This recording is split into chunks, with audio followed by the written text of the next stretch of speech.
हिंदी की online classes में आप सभी विद्यार्थियों का एक बार फिर से स्वागत है। हम बहुत ही अच्छी एक एकांकी पढ़ रहे थे, लक्ष्मी नारायण रंगा की,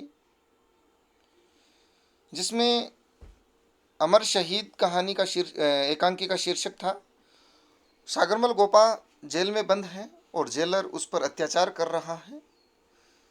और उसी वक्त जेलर है वो आता है और वो कहता है कि मुझे सागर को होश में लाकर के कोई ज़रूरी बातें करनी है। जेलर कर्णीदान है और गुमान सिंह वहाँ का पुलिस अधीक्षक है। सागरमल गोपा को एकांकी के माध्यम से बताया गया है कि किस प्रकार से बहुत सारी यातनाएं दी गई, अमानवीय प्रताड़नाएं झेलनी पड़ी। और उसी बीच जेलर आते हैं और वो कहते हैं कि मैं कुछ ऐसा करना चाहता हूँ जिससे सांप भी मर जाएगा और लाठी भी नहीं टूटेगी। ये स्वतंत्रता के दीवाने हैं, सर कटा लेंगे लेकिन माफीनामे पर हस्ताक्षर नहीं करेंगे। तो मैं कुछ तरीके से काम लेता हूँ।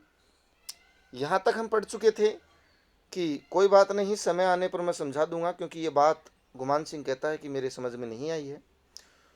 तो वो कहता है कि सागर को होश में ला करके कोई ज़रूरी बात करनी है और वो ज़रूरी बात मुझे करने के बाद मैं आपको समझाऊंगा क्या किस प्रकार से इनसे निर्णय लेना है, क्या बात करनी है। गुमान सिंह चला जाता है और जाते जाते कहता है कि मेरी ज़रूरत पड़े तो बुला लें। जेलर कहता हाँ ज़रूर ज़रूर बुला लेंगे। गुमान सिंह जाते जाते रुक जाता है, थोड़ा ठंडा पानी भिजवा दीजिए। जेलर कहता है गुमान सिंह को कि थोड़ा ठंडा पानी भिजवा दो। होश में लाना ना। किसको? सागरमल गोपा को। स्वतंत्रता सेनानी है जैसलमेर का। उन्होंने 2 पत्रिकाएं छपवाई थी, जैसलमेर में गुंडा राज और रघुनाथ सिंह का मुकदमा। याद रखें, वो पत्रिकाएं वितरित करवा दी थी जिसके आरोप में उसको जेल में बंद कर दिया गया है। गुमान सिंह कहते हैं जाते हुए, ठीक है भिजवा देता हूँ ठंडा पानी। जेलर सागरमल की हथकड़ी खोलकर उसे सीधा करता है, उसकी नब्ज देखता है, जिंदा है या मर गया है। एक सिपाही गिलास और लोटे में पानी लाता है। जेलर सागरमल के मुंह पर 2-3 बार पानी के छींटे देता है, धीरे धीरे कराहता हुआ, क्योंकि बहुत पिटाई हुई है उसकी। जो सिपाही थे उन्होंने भी उसकी पिटाई की है। कराहता हुआ सागरमल होश में आता है। जेलर उसे सहारा देकर के बैठाता है और पानी पिलाता है। आपको लग रहा है कि बहुत दया दिखा रहा है? नहीं, कुछ ज्यादा ही चालाकी से काम लेना चाह रहा है।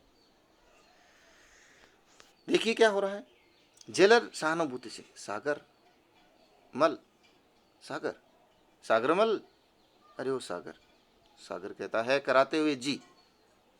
सागर, अपने पर, अपनी इस जान पर रहम खा। तेरी ये हालत मुझसे देखी नहीं जाती। ओह क्या दशा हो गई है तेरी। बड़ा अच्छा कथन है। आपको लग रहा है जेलर तो बहुत भावुक है। सागर कहता है धन्यवाद जेलर साहब, पर स्वतंत्रता के दीवानों को सहानुभूति की भीख नहीं चाहिए। हम सहानुभूति की भीख नहीं आपसे लेते। हमें चाहिए नहीं सहानुभूति। हमें तो ये जीवन ऐसा ही मिला है, ऐसे ही कष्ट सहना है। जेलर कहता है तो तुम क्या चाहते हो? दुख भरी मुस्कान से सागर कहता है हमें चाहिए स्वतंत्रता, सिर्फ स्वतंत्रता, आजादी चाहिए हमें। जेलर प्रसन्न होकर के, वही तो मैं कहता हूं, तुम स्वतंत्र हो सकते हो। मैं तुम्हें स्वतंत्र करा सकता हूं, मैं तुम्हें आजाद करा सकता हूं, बिल्कुल। सागर बात समझ करके, मुझे मेरी स्वतंत्रता नहीं, भारत माता की स्वतंत्रता चाहिए। जेलर बड़ा चालाक है। वो कह रहा है कि तुझे तो आजाद मैं 2 मिनट में कर दूं, लेकिन वो उसकी बात को समझ जाता और कहता है कि मुझे भारत माता की आज़ादी चाहिए, मेरी आज़ादी नहीं। जेलर, तेरी भारत माता तो स्वतंत्र हो या नहीं, पर तेरी सांसों का सूर्य जरूर अस्त हो जाएगा। जिस तरीके से तेरी पिटाई हो रही है, तू जेल में बंद है, तेरे को मार पड़ रही है, तेरी आज़ादी का सूर्य अस्त हो जाएगा ये इस प्रकार से पीटेंगे। सागर उठने का प्रयास करता है, जेलर सहारा देकर खड़ा करता है उसे। इस स्वतंत्रता के लिए प्राणों के हजारों सूर्य भी अस्त करने पड़े तो मैं हर जीवन में ऐसा करने को तैयार हूं। हजार सूर्य भी अगर मेरे को मिले अस्त करने के लिए, प्राणों के करने के लिए तैयार हूं मैं, सागर कहता है। जेलर कहता है पर सागर जरा सोच, अगर वह स्वतंत्रता मिल भी गई तो तुझे क्या मिल जाएगा? तेरा घर, तेरा परिवार, वो मिल जाएगा तुझे? नहीं मिलेगा। तुझे क्या फायदा? अब स्वतंत्रता सेनानी क्या फायदे की बात करते हैं, नुकसान की बात करते हैं? नहीं। सागर हल्की हंसी के साथ कहता है, स्वतंत्रता के दीवाने संसार में कुछ लेने को नहीं, संसार को कुछ देने की तमन्ना रखते हैं जेलर साहब। बहुत अच्छा कथन है, प्रश्न बन सकता है यहाँ से भी, 10th क्लास, बोर्ड क्लास, कहीं से भी कोई भी प्रश्न बन सकता है। अच्छी पंक्ति आए तो उसको प्रश्न की दृष्टि से पढ़ें। तो वो कहता है कि संसार में स्वतंत्रता के दीवाने होते हैं वो कुछ लेने के लिए नहीं, स्वतंत्रता के दीवाने संसार में कुछ देने की तमन्ना रखते हैं जेलर साहब। वे अपने जीवन की सांसों के मोतियों से अपना घर नहीं, संसार को सजाते हैं, संसार को। तो हम ये जो सांसों के मोती लिए फिरते हैं, उन सांसों के मोतियों से हम अपना घर नहीं, संसार को सजाना चाहते हैं। जेलर कहता है तो वो तो ठीक है सागर, पर मान लो तुमने जीवन भर संघर्ष किया और फिर भी स्वतंत्रता नहीं मिली तो क्या करोगे? मान लो तो तुमने की आज़ादी के लिए संघर्ष किया और तुझे आज़ादी भी नहीं मिली और तुम मारे भी गए, तुम्हारा सब कुछ नष्ट हो गया। सागर कहता है तो क्या हो जाए, तो क्या हो जाएगा? हम तो यह मानकर चलते हैं कि स्वतंत्रता का संग्राम एक लंबा सफर है, हम तो बस प्राणों की मशाल जलाकर उस पर चलना है। हमें तो क्या करना है? प्राणों की मशाल जला करके चलना है, लंबा सफर है। जितना चल पाएंगे, जितना बढ़ पाएंगे, कौन जानता है कि हम कितना बढ़ेंगे, कितना चल पाएंगे, ये कौन जानता है? ये तो हमें भी नहीं पता है। लंबा सफर है, जितना चल पाएंगे उतना चल पाएंगे। आज़ादी हो सकता है कि हमें बाद में मिले, तो बाद में मिल जाएगी। और चलते चलते जिंदगी कदम थम गई तो, जिंदगी के कदम ही थम गए तो, मारे गए तो, जिंदगी नष्ट हो गई तो यह मशाल हम किसी और के हाथों में सौंप कर मौत की गोद सिर रखकर आराम से सो जाएंगे। सागर उसको समझाता है जेलर, तो बोल कोई दिक्कत वाली बात नहीं है, अगर आज़ादी के लिए लड़ते लड़ते मर गए तो हम ये मशाल किसी और को दे देंगे, वो लड़ेगा हमारे लिए और हम आराम से सो जाएंगे। जेलर कहता है पर सागर, जब तक जान है, जब तक जहान है, जब तक जान है तब तक तो जहान है, संसार है। क्या तुझे विश्वास है कि इन तेज तूफानों में तुम्हारी यह मशाल जलती रह सकेगी? तुम ये सोच रहे हो कि आज़ादी का ये आंदोलन चलता रहेगा और ये जो लोग चारों तरफ से इसे दबा रहे हैं तूफानों की तरह, तो ये मशाल जलती रहेगी? क्या लगता है तुझे? सागर कहता है वह मशाल ही क्या जेलर साहब जो तूफानों में बुझ जाए। ये आज़ादी की मशाल है, स्वतंत्रता की मशाल है, ये ऐसे तूफानों में नहीं बुझती है। फिर भी अगर यह मशाल बुझने लगी तो हजारों दूसरी मशालें प्रज्वलित होंगी। एक मशाल बुझ जाएगी तो ये आज़ादी के आंदोलन की मशालें हैं, हजारों दूसरी मशालें जल उठेंगी। हर मशाल को एक ना एक दिन बुझना ही पड़ता है, चाहे जल्दी हो या देर से। फिर बुझने से क्या डर, तो बुझ जाए, क्या दिक्कत है? हमें तो कोई दिक्कत नहीं, एक ना एक दिन तो मशाल को बुझना ही होता है। जेलर कहता है पर सागर, उस स्वतंत्रता से क्या फायदा जो मौत के बाद मिले? अब तुम ये बताओ, आज़ादी मिल भी गई और तुझे मृत्यु प्राप्त हो गई तो क्या फायदा तुझे, क्या लाभ तुझे? सागर बीच में ही बात काट करके कहता है, बहुत अच्छे कथन आएंगे सागर के, याद रखना है सागर के जो भी कथन होंगे। स्वतंत्रता सेनानी आम का बाग लगाता है जेलर साहब, वह जानता है इस आम का अमृत उसे नहीं मिलेगा, वह अपने प्राण खोकर बोकर, एक बात सही है, प्राणों को बोकर या प्राणों को खोकर, खून पसीने से सींचकर वह अमृत फल आने वाली पीढ़ियों के लिए उगाता है जेलर साहब। स्वतंत्रता संग्राम भी इसी भावना से लड़ा जा रहा है। आम का पेड़ लगाने वाला कब आम खाता है, उसी प्रकार स्वतंत्रता के लिए लड़ने वाला कब स्वतंत्रता के मजे लेता है। इसी भावना से ये युद्ध या ये लड़ाई, ये संघर्ष किया जा रहा है। भागीरथ गंगा खुद के लिए नहीं लाया था, कहते हैं कि गंगा को पृथ्वी पर लाने का श्रेय किसको मिला है? भागीरथ को। तो भागीरथ खुद के लिए लाया था क्या गंगा को पृथ्वी पर? नहीं, युगों युगों तक लोग उस भागीरथी से अपना तन और अपने मन की प्यास बुझाते रहेंगे, इस उद्देश्य से वो गंगा को धरती पर लेकर आए थे। ठीक, बहुत अच्छा तर्क दिया है।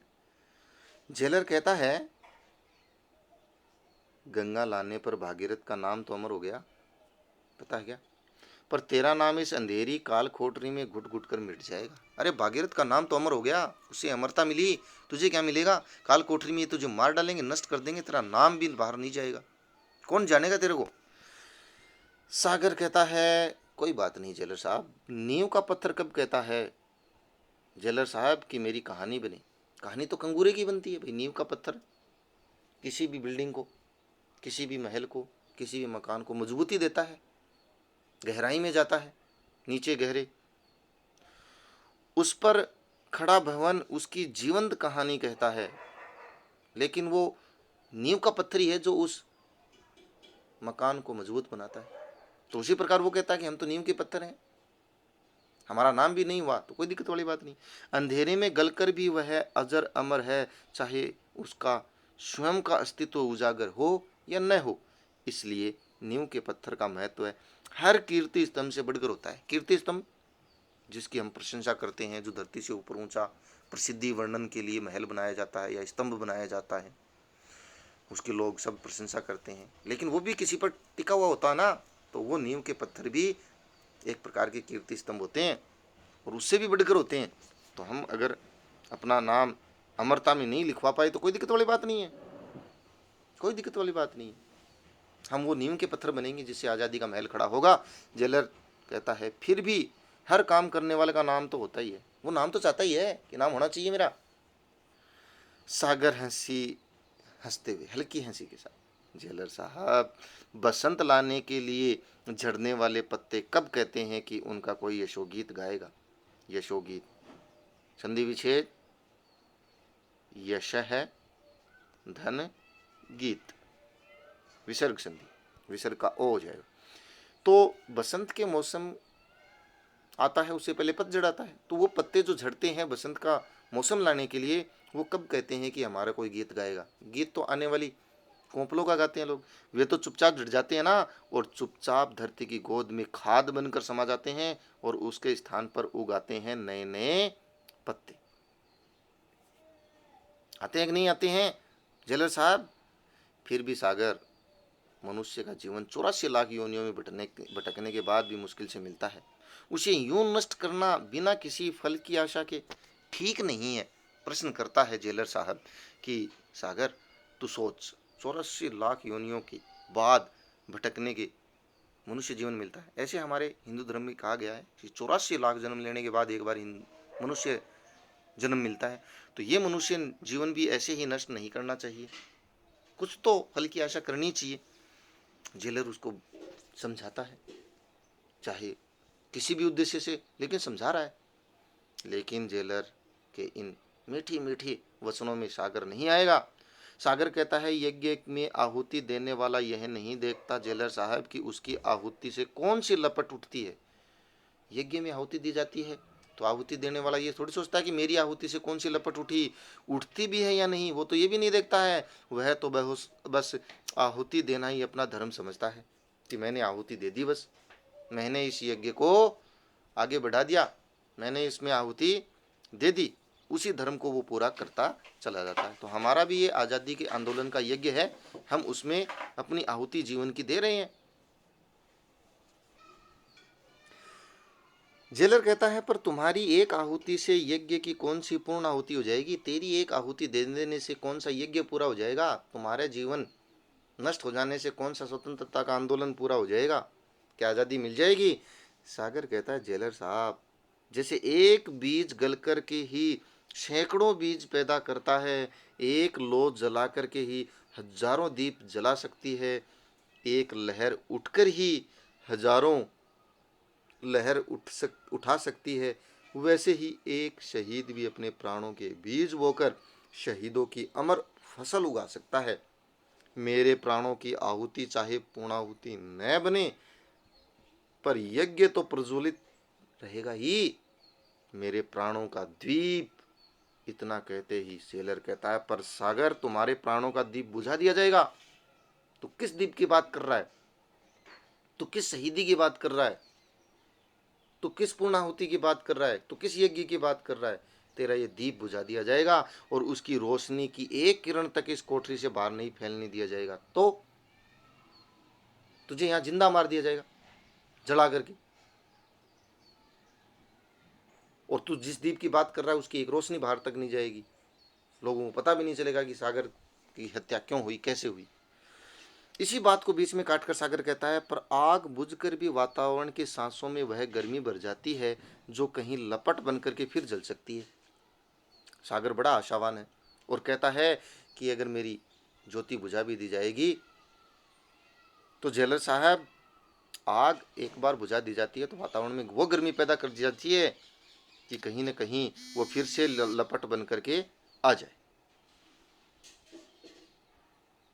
ठीक।